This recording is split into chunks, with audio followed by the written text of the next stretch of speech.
चुनाव जीत गए और वो यहाँ के प्रधानमंत्री के पद के चुनाव जीत गए।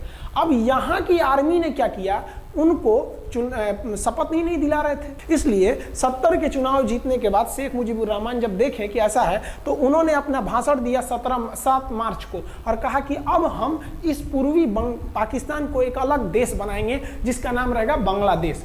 इस भाषण के वजह से आर्मी ने, पाकिस्तान की आर्मी ने 25 मार्च 1971 को गिरफ्तार करके अब पश्चिमी पाकिस्तान में अरेस्ट करके बंदी बनाकर रख दिया और यहाँ पर जुल्म करना चालू कर दिया। कहाँ पर भाई, तो पूर्वी बंगाल में, पूर्वी पाकिस्तान में, पूर्वी बंगाल में नहीं, पूर्वी पाकिस्तान में इन्होंने जुल्म करना चालू कर दिया। शेख मुजीबुर रहमान के गिरफ्तारी के विरोध में यहाँ मुक्ति वाहिनी नाम कर एक विद्रोही गुट तैयार हो गया था, लेकिन पाकिस्तान के, पश्चिमी पाकिस्तान के लोगों ने इस पूर्वी पाकिस्तान पे इतना भयानक जुल्म किया कि इस पूर्वी पाकिस्तान में, इस पश्चिमी पाकिस्तान के लोगों ने यहाँ पर 30 लाख लोगों को कटवा दिया। 30 लाख लोगों को कटवा दिया। 4 लाख महिलाओं का बलात्कार कर दिया। अपने देश के 4 लाख औरतों का रेप किया यहाँ पे। इतना भयानक वो दृश्य है कि अगर हम उसको YouTube पे दिखा देंगे ना तो YouTube हमारे ऊपर क्लेम करेगा, भैया आप ये सब इतने भयानक दृश्य नहीं दिखा सकते। आप अंदाजा लगाइए इनकी क्रूरता का। ये अपने देश पर इतना भयानक जुल्म कर रहे हैं। इतना भयानक जुल्म किया इन लोगों ने कि शेख मुजीबुर रहमान की गिरफ्तारी के बाद इस जुल्म का नतीजा ये हुआ कि अप्रैल 1971 तक भारत में यहाँ से लोग भाग के आ गए कि भैया हम जिंदा रहेंगे तब तो, और यहाँ 10 लाख लोग भारत में आ गए शरण लेने के, भैया हमको बचाइए।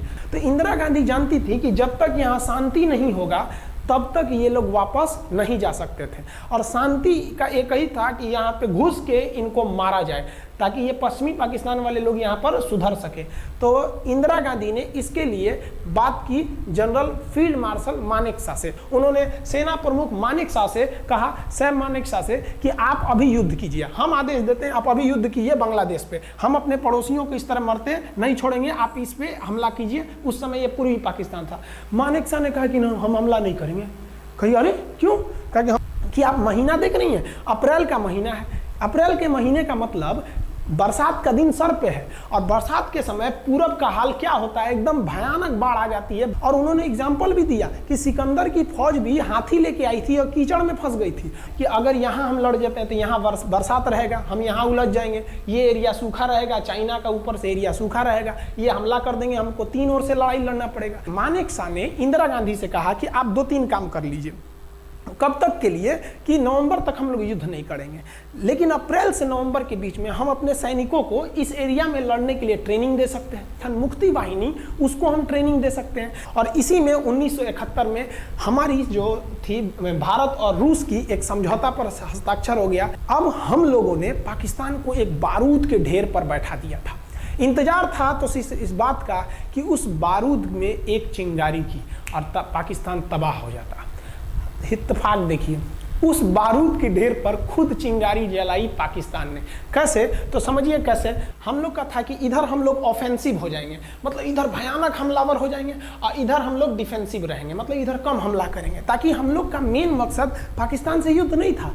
हमारा मेन मकसद था हमारे अपने बांग्लादेशी भाइयों पर जो जुल्म हो रहा था, जो उनकी बहनों को रेप हो रहा था, इतना भयानक किया था वहाँ पर पाकिस्तानियों ने कि बाप के सामने बेटी का रेप करते थे, और उसके बाद बाप को मार के कहते थे तू भी रेप कर। इतना मतलब मानवता पूरी खत्म कर दिया गया वहाँ पर। तो भारत ने कहा कि इधर हम डिफेंसिव रहेंगे। पाकिस्तान को ये खबर लग गई कि भारत ना इधर कमज़ोर है।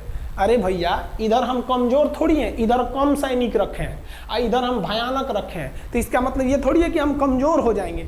भैया, कहा जाता है ना कि सोनार के घर का कचड़ा भी बनिया के बादाम से महंगा बिकता है। देखिए, हम लोग ठंडी का इंतजार ही कर रहे थे कि पाकिस्तान ने गलती कर दिया। उसने 3 दिसंबर को अचानक हमला कर दिया श्रीनगर पे, पठानकोट पर, चंडीगढ़ पर, यहाँ पर आगरा हवाई अड्डे पर तबातोड़ हमला कर दिया। एयरफोर्स का इतना भयानक हमला पाकिस्तान का भारत पर हुआ कि भारत देखते रह गया। धड़ धड़ पाकिस्तान की जहाजें एंट्री मार गई सब भारत में, उसकी एयरफोर्स एंट्री कर दी। इतना भयानक हमला था, इतना भयानक कि भारत का एक भी सैनिक नहीं मरा। समझ रहे ना कितना भयानक हमला था। अरे भाई आप यहाँ पर घुस जाएंगे हमारे देश में तो क्या हो जाएगा भैया, मूस मोटइयन लोढ़ा होइयन, हाथी घोड़ा थोड़े होइयन। भारत तो इसी का इंतजार कर रहा था। देहात में कहावत कहा जाता है कि रोए के रानी तले अखिए खुदा गई।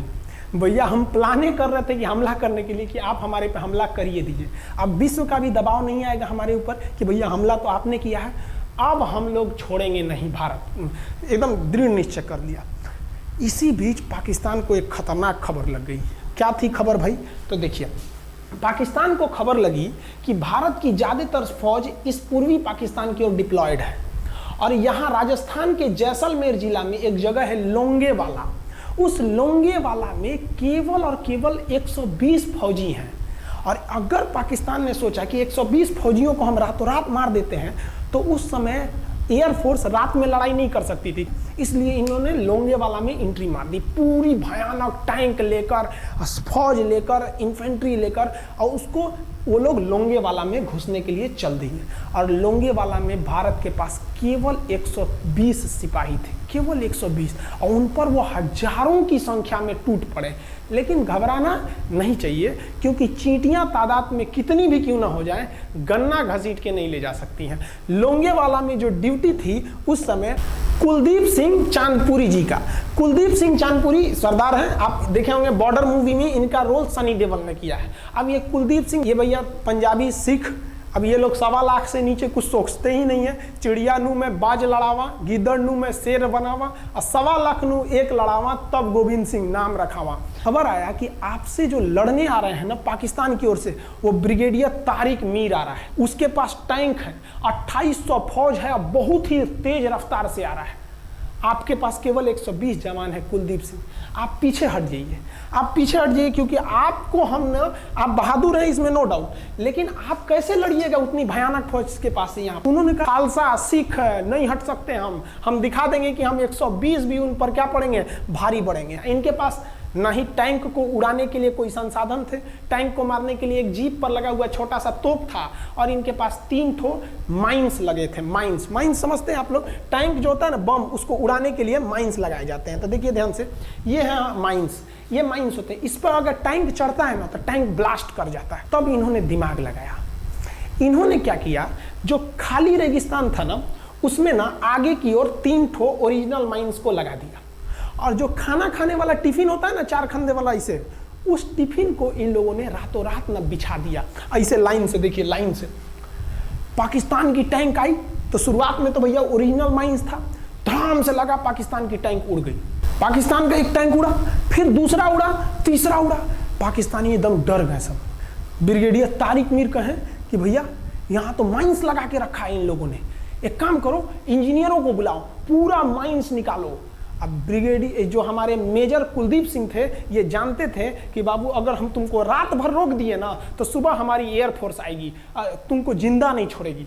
इसलिए इन्होंने पूरा टिफिन बिछाया था। इन पाकिस्तानियों ने 6 घंटे लगा दिए उनको निकालने में। इंजीनियर आते थे तो डर के मारे टिफिन निकालते थे, अरे बाप रे बाप, और टिफिन में तो ईंटा पत्थर भर देते थे और डर के ले जाते, अरे भागो भागो भागो, माइंस है। इसको लगाते लगाते इन लोगों ने पूरी रात बिता दी। 3 बज गया। 3 बजे इनको पूरा सन्नाटा दिखा कि भैया ये तो टिफिन है, ये रेगिस्तान में ये तो टिफिन है। अब उन्होंने कहा कि आदेश दिया कि हमला करो। तो कुलदीप सिंह जो थे चांदपुरी, उन्होंने बालू के बीच में ऐसे गड्ढे बना रखे थे और अपने फौजियों को ना 2 किलोमीटर एरिया में बिछा दिया था, एक उधर एक इधर एक इधर। तो चारों ओर से फायरिंग होती थी। पाकिस्तानियों को लगी ना कि भैया हमको गलत इंफॉर्मेशन मिल गया है, 120 गो मिल के ऐसे थोड़े मारेगा सब। सोच रहा उधर से गोली इधर से गोली, धड़ाधड़ बम गोला दारू सब चल रहा है यहाँ पर, इतना भयानक कहीं कोई 120 आदमी मिल के ऐसे मारता है? नहीं भाई, इतना भयानक सुनसान एरिया में कहाँ से कौन मार रहा है, एकदम तबाही मचा दिया। कुलदीप सिंह चांदपुरी ने क्या तबाही मचाया था आप देखना चाहते हैं तो देखिए उन लोगों ने क्या तबाही मचाया था। ये है पाकिस्तान का टैंक, ये धज्जी उड़ गया था टैंक का, थुथुर तूर दिया इसका यहाँ पे। ये देखिए टैंक का, पाकिस्तानी देख रहे हैं कि भैया सब चक्का उक्का फेंका गया। बताइए ये चांदपुरी साहब कैसा करना चाहिए? ये कोई वीडियो गेम खेल रहे हैं, मार के धज्जी उड़ा दिया। अरे पाकिस्तान बच्चा है, अपने बच्चा है, बिगड़ गया, आराम से मारिए। ऐसे एकदम धज्जी उड़ा दिए हैं बेचारा सबको। पाकिस्तान के टैंक को धज्जी उड़ा के उस पर भारतीय सैनिक खड़ा होकर फोटो खिंचवा रहा था। फोटो खींच, उस समय सेल्फी नहीं था ना, तो आगे से फोटो खींचना, फोटो खींच, यहाँ पे आने वाली पीढ़ियों को ये प्रेरणा देगी।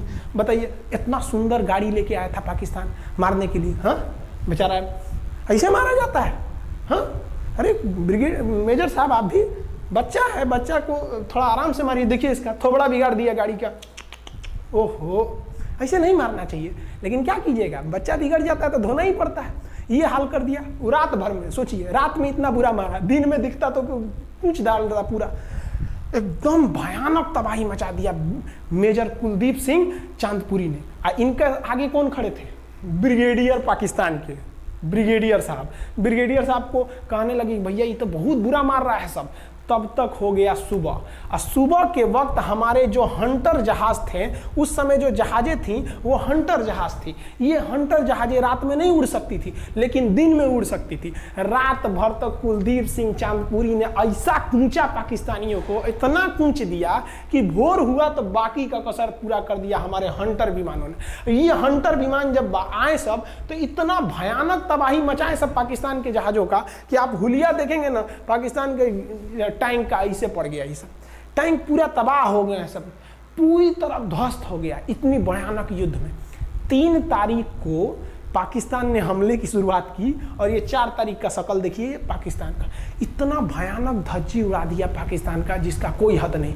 पाकिस्तानियों को दुम दबा के भागना पड़ा। ब्रिगेडियर साहब भागे, कहें कि भाग भैया, न तो ये सब जान ले लेगा सब। हम लोगों ने पाकिस्तान के टैंकों को अपने यहाँ रख लिया है म्यूजियम में। आज भी जाके देखिएगा ना, तो इन टैंकों को डर के मारे पाकिस्तानी छोड़ के भाग गए कि भागो भाई यहाँ पर। ये 120 जवानों का जलवा था। और पाकिस्तानी कहते हैं कि हिंदुस्तान के लोग क्या लड़ेंगे। अरे भैया, हम चीन पे वीडियो बनाए थे, आप पे नहीं बनाए थे, जो आप लोग हम लोग को बोल रहे थे कि पाकिस्तान हिंदुस्तानियों की औकात नहीं। देखिए अभी हम आपको औकात दिखाते हैं आपकी। ये आपका टैंक है, आके ले जाइए, हिम्मत है तो लेके जाके दिखाइए यहाँ पर। हाल तो ये हो गया था ना कि हम लोगों ने जो पाकिस्तानियों की जान ली थी ना, डर के मारे वो लाश उठाने नहीं आए थे, लाश को गिद्ध खा गए थे सब। हम लोग बोल रहे थे कि भैया हम गोली नहीं चलाएंगे, लाश लेके चल जाओ। हम नहीं जाएंगे, तुम लोग रेगिस्तान को कब्रिस्तान बना दिए हो। रेगिस्तान को कब्रिस्तान हम लोग हमला करने आए थे, शुरुआत तो तुमने किया था यहाँ पे। तो ये गिद्ध खाए थे सब, सफाई उफाई का काम ये किए थे सब। अब पाकिस्तान हम लोग को धमकी देता है। आज भी वो नहीं सुधरे हैं। आज भी हमने जो चाइना पे वीडियो बनाया था, उस पर वो हमको धमकी देता है कि भारत की आर्मी कुछ नहीं कर सकती। अरे भैया, आप सोचिएगा भी मत, अभी के समय में तो मत सोचिएगा। जानते हैं क्यों? देख लीजिए इधर अभी कौन बैठा है भारत में, समझ में आ रहा है? आप लोग तो पहले पाकिस्तान वाले लोग इस बात पर रिसर्च कीजिए कि इनमें ज़्यादा खतरनाक कौन है आपके लिए। हमको तो यही ज़्यादा खतरनाक लगते हैं भाई, समझ में आया आप लोग को? तो अभी देखिए ध्यान से, यहाँ पर पाकिस्तान ने जो हार हुई थी लोंगेवाला में, ये हार में पाकिस्तान की तो कमर टूटी और पाकिस्तान का पूरा मनोबल टूट गया कि ससुरा 120 गो मिल के ऐसे कैसे धो दिया सब। बताइए, इतना भयानक धोया जाता है। तो ये शुरुआत तो इन्होंने किया 3 तारीख को, 4 तारीख को हमने धो दिया। अब बचा नेवी कही कि भैया आर्मी को मौका दिए, एयरफोर्स को मौका दिए। रात में आर्मी धोई, सुबह में एयरफोर्स धोई, हम नहीं धोएंगे क्या? हम भी धोएंगे। नेवी कब पहुंची? 5 दिसंबर 1971 को कराची पहुंच गई। और कराची में जब पहुंची ना, तो कराची को तबाह कर दिया। इतना भयानक बम्बार्डमेंट किया कराची पर कि कई दिन तक कराची बंदरगाह पर आग लगा था। और कराची बंदरगाह को तो उन्होंने ऐसा धज्जी उड़ाया जिसे लग रहा था सिंधु सभ्यता बना दिया उनको। तो पाकिस्तान की, पश्चिमी पाकिस्तान का कमर टूट गया। पाकिस्तान वालों ने कहा कि ससुरा सब बोल रहा था कि हम इधर डिफेंसिव है, यानी ज़्यादा हमला नहीं करेंगे, ज़्यादा हमला इधर करेंगे। ससुरा इधर कैसे मार रहा होगा सब, अभी इधर भी बताते हैं कैसे मारा सब। ये कराची पहुंच गया। आप देखेंगे क्या हाल किया था सब कराची पे। कराची में जब मारा गया था ना इन पाकिस्तानियों को, तो ये पाकिस्तानी भाग गए थे सब ग्वादर में। ये ग्वादर भाग गए। अभी इनसे ग्वादर भी जाने वाला है, पूरा राज्य चला जाएगा इनसे, बलूचिस्तान। छुप के गए थे लोग ग्वादर बंदरगाह पे। अगर हम झूठ बोल रहे हो तो आप खुद पता कीजिएगा अपने यहाँ के इतिहास में भाई। हिंदुस्तान ये ग्वादर बंदरगाह पे छुप गए थे सब। आप देखिए कराची का क्या हाल हुआ था उस समय। हमारे एयर नेवी ने क्या हाल किया था। पाकिस्तान का जितना जहाज बस मिल जाए कि भैया ये जहाज किसका है, तो भैया जब पता चले कि भैया ये जहाज पाकिस्तान का, ये हाल हो जा रहा था जहाज का। यहाँ देख लीजिए इनका पूरा ध्वस्त का। भैया ऐसे मारा जाता है? हाँ, अरे भाई, बच्चा को बच्चा की तरह मारना चाहिए। इंडिया की नेवी ने भी हद कर दिया। बताइए, इस तरह मारा जाता है। हाँ, यहाँ देख लीजिए, पूरा का पूरा धज्जी उड़ा दिया इन लोगों को। अरे भाई बच्चा है, बिगड़ गया है तो थोड़ा सा आराम से न मारिएगा, कि देख रहे हैं इस तरह से मारा पूरा पाकिस्तान के, कराची बंदरगाह उड़ गया। तो पाकिस्तान का तो इधर से तो पूरा का पूरा धज्जी उड़ा दिया। अभी शुरुआत हुई युद्ध के केवल 2 दिन हुए हैं, आप दिल थाम के रखिए, अभी युद्ध लंबा चलने वाला है। 3 दिसंबर को स्टार्ट किए, 4 दिसंबर को हम लोग लोंगे वाला